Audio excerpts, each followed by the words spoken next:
Assalamu alaikum wa rahmatullahi wa barakatuh, mes chers frères et sœurs en islam. Que la paix, la miséricorde et la bénédiction d'Allah soient sur vous. Avant de commencer cette vidéo, n'oubliez pas de liker cette vidéo car cela nous donne beaucoup de force pour continuer à partager du contenu bénéfique. Et je vous invite à vous abonner à notre chaîne et d'activer la cloche de notification pour rester informé de nos prochaines publications sur la foi islamique. Mes frères et sœurs, je vous demande de rester connectés jusqu'à la fin de la vidéo pour découvrir les secrets qui y trouvent la dignité des élus. La vie, en tant que croyant, est remplie d'épreuves, de tests et de défis. Chaque individu, à un moment donné de sa vie, sera confronté à des situations qui mettront à l'épreuve sa foi, sa patience, sa persévérance et sa capacité à se relever après chaque chute. Mais parmi ces individus, il y en a ceux qui sont particulièrement choisis par Allah, ceux que nous appelons les élus. Ces personnes, en raison de leur foi, de leur piété ou de leur engagement pour la vérité, peuvent être appelés à jouer un rôle particulier dans ce monde. Cependant, souvent, ces mêmes individus sont mal compris, rejetés et même persécutés par ceux qui ne voient pas la valeur divine en eux. Dans cette première partie, nous allons explorer le concept des élus dans l'islam et leur dignité, ainsi que les raisons pour lesquelles Allah choisit certaines personnes pour porter des responsabilités particulières, malgré les souffrances qu'elles peuvent endurer. 1.1. Qui sont les élus dans l'islam? Dans l'islam, les élus ne sont pas nécessairement ceux qui sont les plus puissants ou les plus riches aux yeux des hommes. Les élus sont ceux qu'Allah choisit pour une mission particulière, pour porter une lumière spirituelle dans ce monde ou pour être des modèles de foi et de vertu. Parmi ces élus, on trouve les prophètes et les messagers d'Allah, mais aussi des croyants ordinaires qui, par leur sincérité, leur patience, leur dévouement à la cause d'Allah, se voient honorés d'un statut particulier aux yeux du Créateur. Le terme « élu » dans le contexte islamique fait référence à ceux qui ont été choisis par Allah pour des rôles spécifiques. Les prophètes, comme le prophète Mohammed, paix et bénédiction sur lui, ont été envoyés pour transmettre le message divin à l'humanité. Mais au-delà des prophètes, il y a aussi des personnes dans la société qui, par leur foi et leur engagement envers Allah, sont choisis pour représenter les valeurs de l'islam. Ces individus peuvent être des érudits, des activistes, des leaders communautaires ou des personnes de cœur qui ont été choisis par Allah pour guider les autres ou pour témoigner de sa grandeur. Un point essentiel à comprendre est que ces élus ne sont pas parfaits dans un sens humain du terme. Ils sont des êtres humains qui, comme tous les autres, font face à des difficultés et à des épreuves. Cependant, ce qui les distingue, c'est leur capacité à surmonter ces épreuves en restant fermes dans leur foi, en persévérant malgré les adversités et en se soumettant à la volonté divine. 1.2. Pourquoi Allah choisit certains individus? La question qui se pose souvent est: pourquoi Allah choisit-il certains individus pour être des élus et les placer dans des positions de responsabilité ou de grande épreuve? La réponse réside dans la sagesse divine qui dépasse notre compréhension humaine. Allah, dans son infinie sagesse, choisit ceux qu'il estime être les mieux à même de supporter ces responsabilités et d'endurer les épreuves qui en découlent. Dans le Coran, Allah dit: Allah choisit parmi les anges des messagers et parmi les hommes. Certes, Allah est audient et clairvoyant. Coran 22:75. Ce verset montre que la sélection d'un individu pour une mission divine, que ce soit comme prophète ou comme croyant ordinaire, dépend de la volonté d'Allah. Et cette volonté est toujours juste.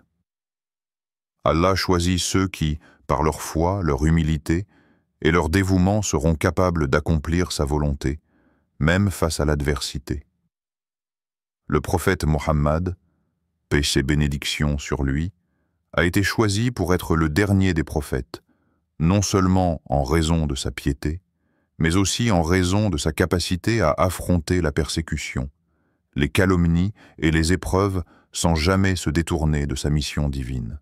Ainsi, les élus sont ceux que Dieu considère aptes à porter un fardeau lourd, à être une lumière pour les autres et à offrir un modèle de foi vivante.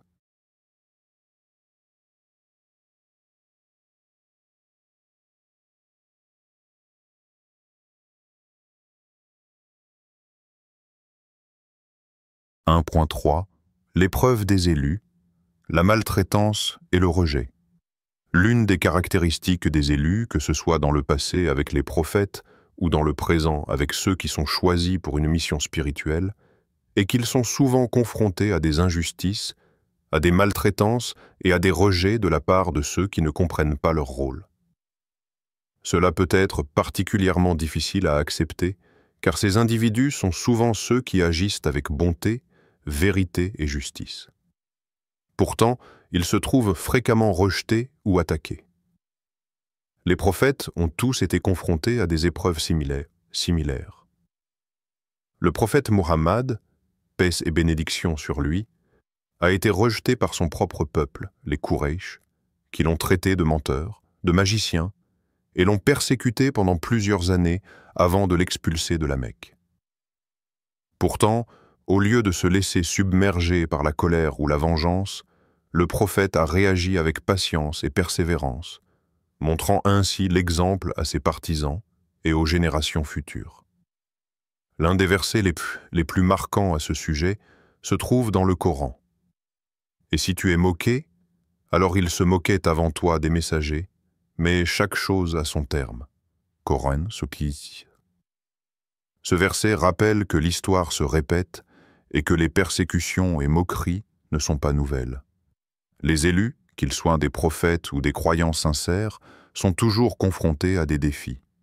Cependant, leur persévérance et leur foi en Allah les protègent, et Allah finit toujours par les honorer, même après la période de difficulté. 1.4 La dignité de l'élu, un honneur supérieur. Il est important de noter que la dignité des élus ne dépend pas des jugements humains.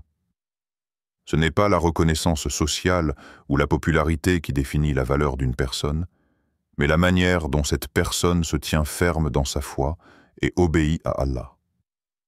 Parfois, ceux qui sont rejetés par la société sont en réalité les plus proches d'Allah, et leur véritable honneur vient de lui.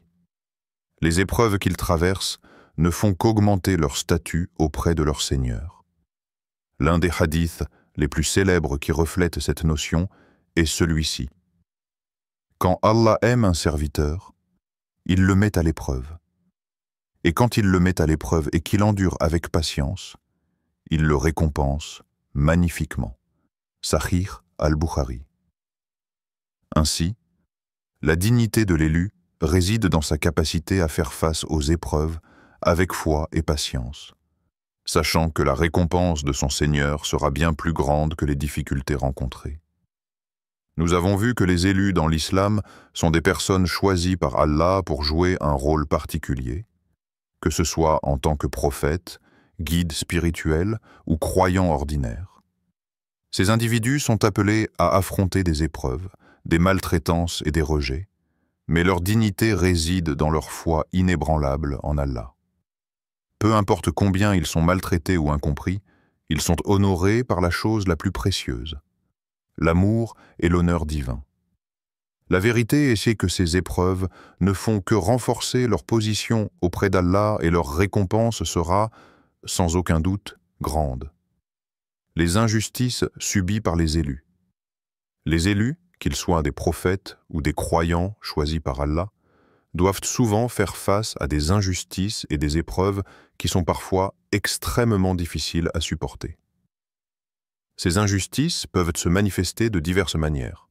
Moquerie, persécution, rejet social, voire violence physique ou psychologique. Cependant, l'islam nous enseigne que ces souffrances ne sont jamais un hasard, mais font partie de l'épreuve divine destinée à purifier les âmes et à renforcer la foi.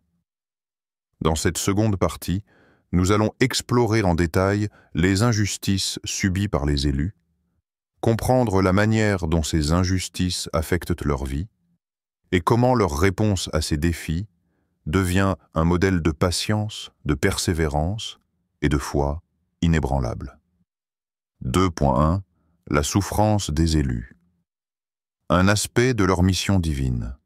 Les injustices subies par les élus sont liées à leur mission divine. Lorsque quelqu'un est choisi par Allah pour une tâche importante, comme la transmission d'un message divin ou la correction des erreurs dans la société, il se retrouve souvent confronté à des obstacles créés par ceux qui sont résistants au changement ou ignorants des vérités divines. En effet, les élus sont souvent des figures de rupture par rapport à la norme établie, et leur message peut perturber l'ordre social, politique ou spirituel. C'est pourquoi ils rencontrent de l'opposition, et parfois même de la violence. Dans l'islam, nous voyons que les prophètes ont subi de nombreuses injustices en raison de leur mission. Le prophète Muhammad, paix et bénédiction sur lui, a été rejeté par son propre peuple, les Quraysh, qui étaient initialement ses proches, ses amis et ses voisins. Lorsque le message du monothéisme pur a été apporté par le prophète, la société polythéiste de la Mecque s'est opposée violemment à lui, l'accusant de diviseur, de menteur et de fou. Cette opposition ne s'est pas seulement manifestée par des insultes verbales, mais aussi par des persécutions physiques, des pressions économiques et sociales, et un ostracisme total. Exemple de persécution, le prophète Muhammad, paix et bénédiction sur lui, et ses compagnons ont été boycottés, privés de nourriture et d'eau pendant plusieurs années dans un endroit isolé près de la Mecque. La communauté musulmane a dû endurer des souffrances inimaginables. Ce type de persécution ne s'est pas limité aux prophètes, mais a également été vécu par de nombreux croyants qui ont embrassé l'islam à une époque où cela représentait un danger immédiat pour leur vie et leur bien-être. Ce genre de souffrance est loin d'être réservé au passé. Tout au long de l'histoire de l'islam, et même de nos jours, de nombreux croyants subissent des injustices parce qu'ils choisissent de suivre la voie de la vérité, de la justice et de la foi. Les minorités musulmanes dans certaines parties du monde sont confrontées à des persécutions, à des discriminations religieuses et à des violences, simplement parce qu'elles ont fait le choix d'obéir à Allah. 2.2 Les raisons des injustices. L'ignorance, l'arrogance et la résistance au changement.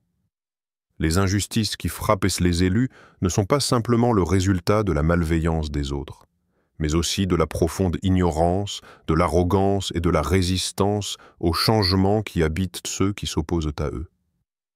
Lorsqu'une personne choisit de suivre la voie d'Allah, elle se distingue des autres.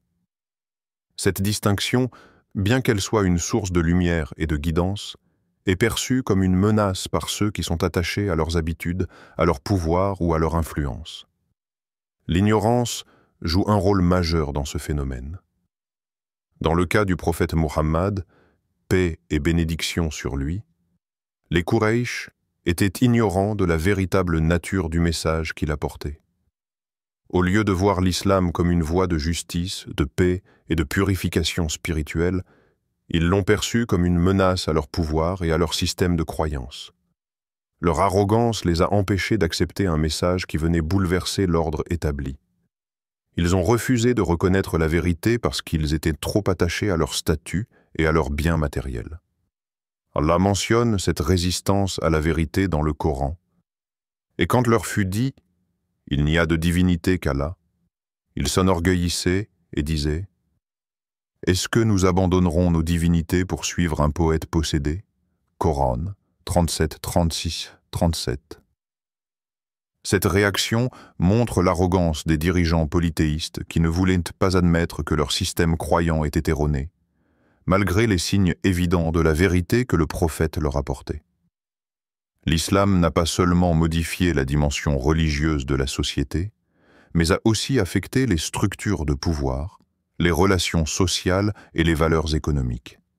Ainsi, les injustices subies par les élus ne viennent pas seulement des individus eux-mêmes, mais aussi de la société dans son ensemble, qui refuse de remettre en question ses croyances et son mode de vie, même face à la vérité. Cette résistance au changement est une forme d'injustice, car elle ignore les droits fondamentaux des élus et les empêche de remplir leur rôle divinement attribué. 2.3. La réaction des élus face aux injustices. Patience et persévérance. Face à ces injustices, les élus ne répondent pas par la violence, l'amertume ou la rancune. Au contraire, ils choisissent la voie de la patience et de la persévérance. L'un des enseignements fondamentaux de l'islam face à l'injustice est la patience, sabr. L'islam enseigne que celui qui endure les épreuves avec foi et patience recevra une récompense immense de la part d'Allah, et que cette récompense surpassera de loin les souffrances subies dans ce monde.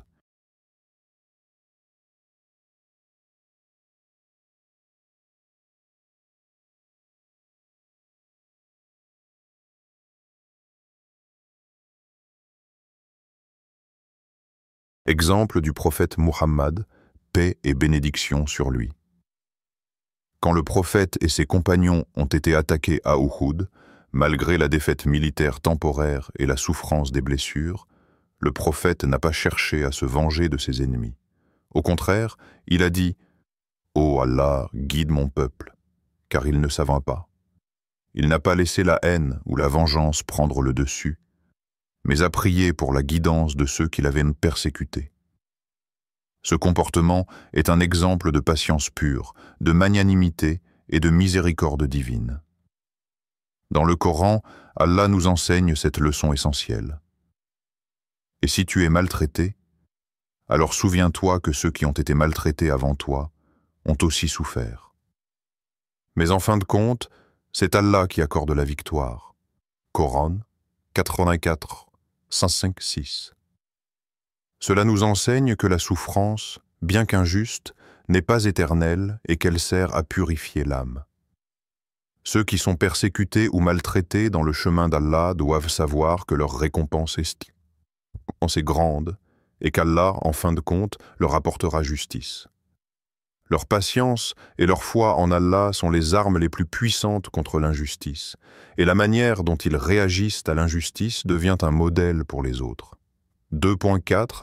Le rôle de la communauté face aux injustices. Une autre dimension importante des injustices subies par les élus est le rôle de la communauté. Dans de nombreuses situations, la communauté islamique doit se soutenir mutuellement et défendre ceux qui sont persécutés pour leur foi. La solidarité entre croyants est un principe fondamental de l'islam, et cela inclut la solidarité envers les élus qui souffrent en raison de leur engagement pour la vérité.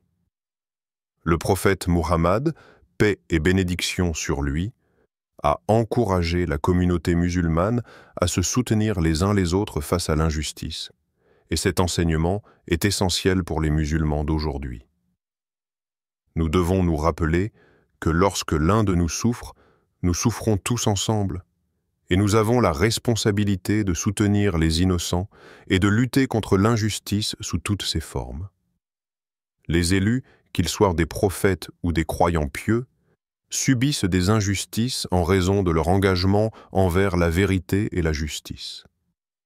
Ces injustices viennent souvent de la résistance au changement, de l'ignorance et de l'arrogance de ceux qui se trouvent sur des voies erronées. Cependant, face à ces persécutions, les élus répondent par la patience, la persévérance et la foi en Allah. Leur exemple est un modèle pour nous, nous rappelant que la souffrance n'est jamais vaine et qu'en fin de compte, la justice d'Allah prévaudra. La patience est la récompense divine. La patience est l'une des vertus les plus importantes dans l'islam. Elle est heureuse de la manière dont les élus réagissent aux injustices et aux épreuves auxquelles ils sont confrontés. Dans cette troisième partie, nous allons approfondir le concept de la patience dans l'islam, explorer la manière dont elle est pratiquée par les élus face aux adversités, et comprendre la récompense divine qui accompagne cette vertu.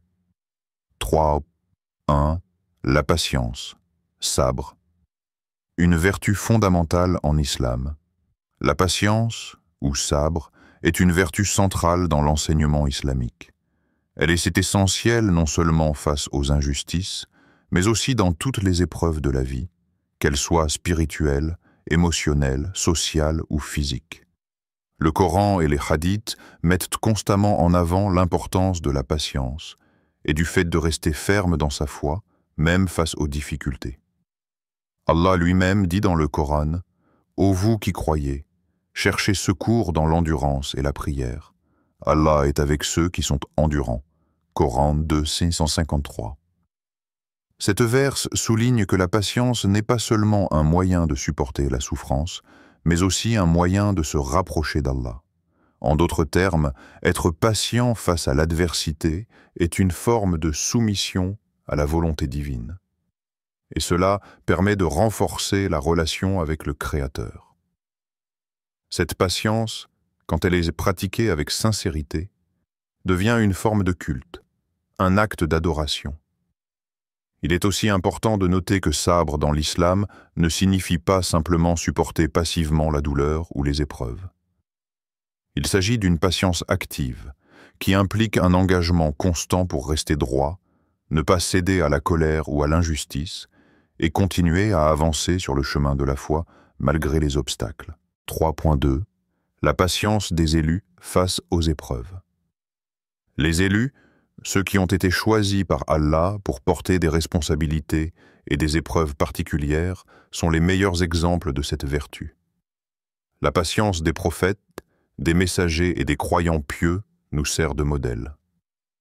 Chacun d'eux a traversé des épreuves immenses, souvent accompagnées de souffrances physiques et morales, mais ils ont tous fait preuve d'une patience inébranlable, s'en remettant à la volonté d'Allah et ne se laissant jamais détourner de leur mission divine. Exemple du prophète Mohammed, paix et bénédiction sur lui. Le prophète Mohammed, paix et bénédiction sur lui, est l'exemple par excellence de la patience face aux injustices. Son chemin a été semé d'embûches, mais il a constamment fait preuve de calme, de maîtrise de soi et de confiance en Allah. Lorsqu'il a été rejeté par les Quraysh, persécuté, insulté et même chassé de la Mecque, il n'a pas cherché la vengeance. Au lieu de cela, il a prié pour leur guidance. Le prophète a dit dans l'un de ses hadiths « Ô Allah, guide mon peuple, car ils ne savent pas. » Sahih al-Bukhari. Cet acte de patience et de miséricorde divine est une leçon pour tous les croyants. En dépit des épreuves, le prophète a continué d'accomplir sa mission avec sagesse et douceur, et a toujours répondu à l'adversité par la patience. Exemple des compagnons du prophète. Quitte. Les compagnons du prophète Muhammad, paix et bénédiction sur lui, notamment les Sahaba, ont également montré une immense patience face aux souffrances. L'un des exemples les plus connus est celui de Bilal ibn Rabah, un des premiers à se convertir à l'islam, qui a été brutalement torturé par son maître en raison de sa foi. On l'a forcé à s'allonger sur des pierres brûlantes et on lui a ordonné de renier sa foi. Cependant, Bilal a répondu avec une détermination inébranlable. « Ahad, Ahad », c'est-à-dire référence à Allah, l'unique. Cette réponse illustre non seulement sa fidélité à sa foi, mais aussi sa capacité à faire preuve d'une patience infinie malgré les tortures qu'il endurait. 3.3. La récompense divine de la patience. La patience dans l'islam ne passe jamais inaperçue aux yeux d'Allah. En effet, la récompense pour ceux qui sont patients face aux difficultés est immense, tant dans ce monde que dans l'au-delà.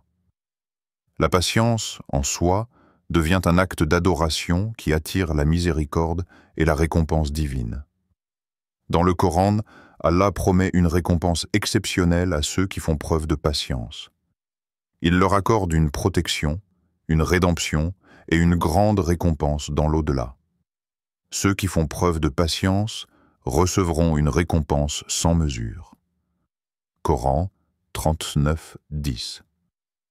Allah décrit la récompense des patients comme étant infinie et incommensurable. Cette promesse divine confirme que tout acte de patience face à l'injustice, la souffrance ou la difficulté est d'une grande valeur aux yeux d'Allah. Même si les souffrances semblent interminables dans ce monde, la récompense que l'on reçoit pour avoir persévéré dans la foi et l'obéissance à Allah est incomparable.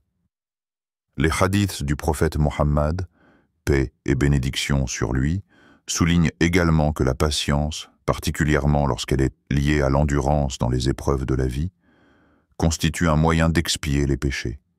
Le prophète a dit « Aucune souffrance, maladie, tristesse ou épreuve ne touche le croyant sans que, par cela, Allah expie une partie de ses péchés. » Sahih al-Bukhari. Cela montre que la patience dans l'épreuve est une opportunité de purification de l'âme, qui permet aux croyants de se rapprocher d'Allah et de s'élever spirituellement. 3.4. La récompense immédiate et l'éternelle récompense. Il est important de comprendre que la récompense de la patience ne se limite pas uniquement à l'au-delà, mais qu'elle commence également dans ce monde. La patience transforme non seulement la souffrance en occasion de purification, mais elle permet aussi aux croyants de vivre en paix intérieure. Le fait de ne pas se laisser emporter par les émotions négatives, telles que la colère, l'injustice ou la frustration, apporte une tranquillité d'esprit qui permet de mieux supporter les épreuves. Allah nous enseigne que la patience donne à l'individu une force intérieure, une stabilité émotionnelle qui le prépare à affronter toutes sortes de défis. Dans le Coran, Allah dit « Et ceux qui, lorsqu'ils sont atteints par un malheur, disent « Certes, nous appartenons à Allah, et c'est à lui que nous retournerons. » Ce sont ceux-là qui reçoivent des bénédictions et une miséricorde de leur Seigneur. Coran 2, 156. Cela signifie que la patience face à une épreuve est une manière de témoigner de notre soumission à Allah, et que cette soumission est en soi une forme de bénédiction. Ainsi, la récompense n'est pas seulement un soulagement temporaire, mais une récompense éternelle qui va bien au-delà de ce que l'on peut imaginer dans ce monde. 3.5. Comment cultiver la patience dans notre vie quotidienne? Pour les musulmans d'aujourd'hui, cultiver la patience dans la vie quotidienne peut sembler difficile, surtout lorsque l'on est confronté à des défis personnels, sociaux ou professionnels. Cependant, l'islam nous donne des outils pour développer cette vertu essentielle. La prière, salat. La prière régulière est un moyen puissant de renforcer la patience. Elle nous permet de nous reconnecter à Allah, de demander de l'aide dans nos épreuves et de trouver du réconfort dans sa proximité. Elle nous rappelle que tout est entre les mains d'Allah et qu'il nous guide à travers les moments difficiles. La méditation du Coran. Lire et méditer les versets du Coran sur la patience et la récompense divine nous aide à renforcer notre foi. Comprendre que chaque épreuve a un sens et une finalité divine nous encourage à rester calmes et confiants face aux défis. La recherche de la compagnie des pieux. Être entouré de personnes pieuses et patientes peut être une grande source d'inspiration et de soutien. Les croyants peuvent s'entraider dans leurs moments difficiles en partageant des histoires de patience et en rappelant les bénédictions qui en découlent. La patience dans l'islam est une vertu fondamentale qui nous permet de surmonter les épreuves et de nous rapprocher d'Allah. Les élus, tels que les prophètes et les croyants sincères, sont des modèles exemplaires de patience face aux injustices et aux difficultés. Leur patience, combinée à leur foi en Allah, les mène à une récompense infinie, tant dans ce monde que dans l'au-delà. En suivant leur exemple et en cultivant la patience dans nos propres vies, nous pouvons surmonter les défis avec sérénité et assurance, sachant que la récompense d'Allah pour ceux qui sont patients est bien plus grande que tout ce que nous pouvons imaginer. Partie 4. Le retour des élus et la justice d'Allah.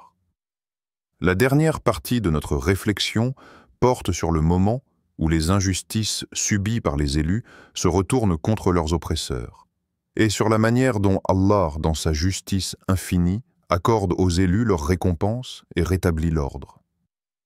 Le temps viendra où ceux qui ont persécuté ou rejeté les élus regretteront profondément leurs actions, et cette réalité est assurée par la promesse divine.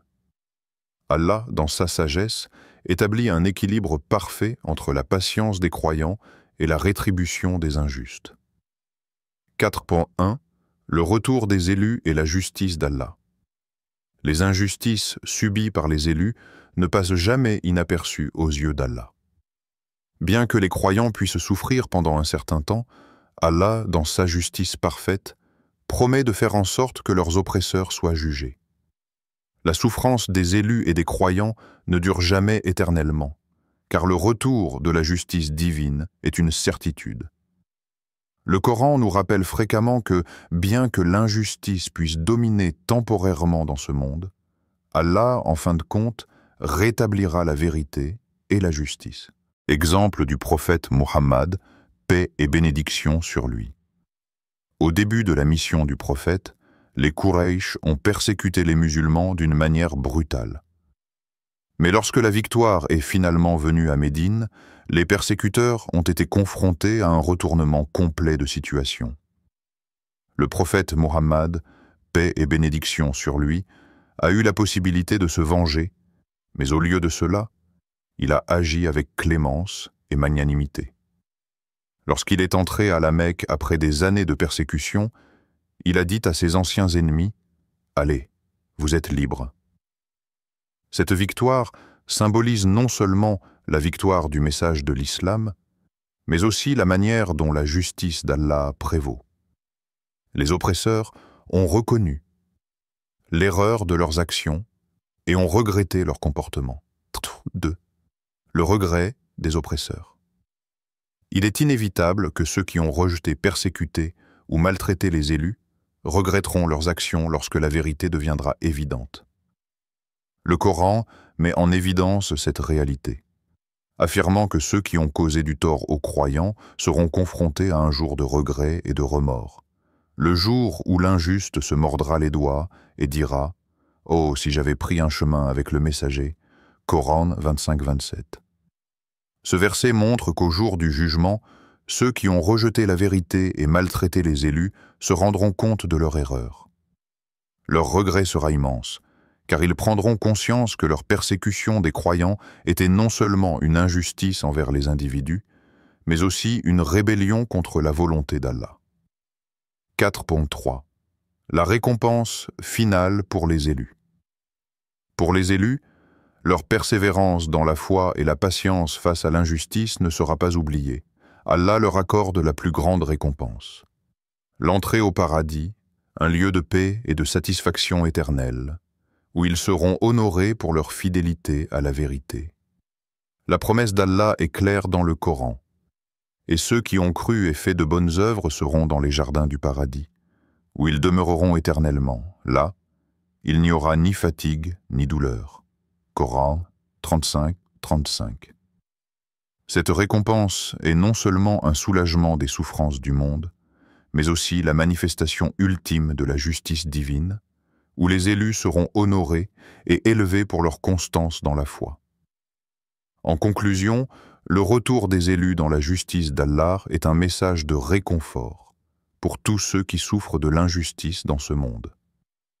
Bien que les injustices puissent paraître dominantes pendant un certain temps, elles ne dureront pas. La rétribution d'Allah est certaine, et les élus seront récompensés au-delà de tout ce que l'on peut imaginer. Chers frères et sœurs en islam, n'oubliez pas encore de liker cette vidéo et de vous abonner sur cette chaîne. Qu'Allah vous bénisse.